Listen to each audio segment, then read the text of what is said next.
किसान साथियों 2026 के सभी टॉप इंसेक्टिसाइड ग्रैनुअल फॉर्म में अवेलेबल है। आज हम इसी पर चर्चा करेंगे कि क्या हमें कौन सा ग्रैनुअल किस समय डालना चाहिए और कौन सा कीटनाशक क्या काम करता है। किसान साथियों हमारे सामने बहुत से कीटनाशक है। अब बहुत से किसान साथियों को ये नहीं पता होता कि ये हमें दूसरे खाद में बेस्ट रहेगा या तीसरे खाद में, ये किस पे काम करेगा किस चीज़ पे नहीं।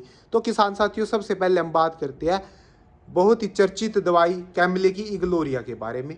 तो किसान साथियों इसके अंदर फर्टेरा वाला टेक्निकल होता है जिसका काम होता है साथियों गोब की सुंडी आने से पहले सुरक्षा करना। ये गोब की सुंडी पर ही काम करेगी, ये पत्ता लपेट पर बिल्कुल भी काम नहीं करेगी साथियों। अगर आप सोचते हैं कि ये आई हुई पत्ता लपेट मारेगी तो साथियों ये बिल्कुल आपकी गलत धारणा है। यह क्या काम करेगी साथियों, इसका काम रहेगा आपका गोब की सुंडी पर और इसकी डोज रहेगी 3 किलो। ये साथियों आप दूसरे खाद में डाल सकते हैं और तीसरे खाद में भी डाल सकते हैं, लेकिन 1509 वैरायटी में ही डाल ले तीसरे खाद पर, क्योंकि ये PR 114 या जिसमें अधिक गोब की सुंडी का प्रकोप होता है ये उन पे इतना अच्छा आपको रिजल्ट नहीं देगी। साथियों अब बात करते हैं हम रेजोनेक्स के बारे में। रेजोनेक्स का भी सेम थ्योरी है साथियों, ये भी आपको दूसरे खाद पर ही डालनी है साथियों। इसके बाद हम बात करते हैं रिजेंट अल्ट्रा। रिजेंट अल्ट्रा अपने पास 2 कंपनी की अवेलेबल है, एक श्रीराम की 0.6% में और बायर की रिजेंट अल्ट्रा। साथियों इसकी डोज होती है 4 kg पर एकड़ के हिसाब से। और साथियों जो ये काम करेगी इसका काम रहेगा दीमक पर और गोब की सुंडी पर। साथियों ये भी आपको दूसरे या तीसरे खाद में प्रेफर करनी है साथियों, आपको लास्ट खाद में इसकी साइड नहीं जाना है साथियों। अब बात करते हैं वर्टाको के बारे में। वर्टाको में भी साथियों फर्टेरा वाला ही टेक्निकल होता है, साथ में इसमें थाई होती है साथियों।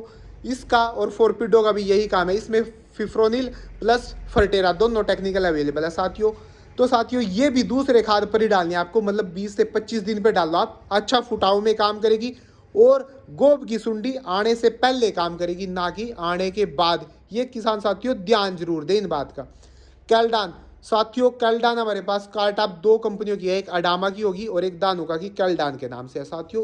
कैल्डान की डोज होती है 7.5 kg पर एकड़ के हिसाब से और कार्टाप की डोज होती है 3 kg। ब्रोज की डोज मतलब 3 kg पर एकड़ के हिसाब से, क्योंकि इसमें साथियों 7.5% कार्टाप है, इसमें होती है 4% साथियों अगर आपके खेत में गोब की सुंडी आ गई या पत्ता लपेट आ गया, जो मर्जी आ गई, तब आप इन दवाइयों का मतलब कार्टाप का सिलेक्शन कर सकते हो अपने खेत में।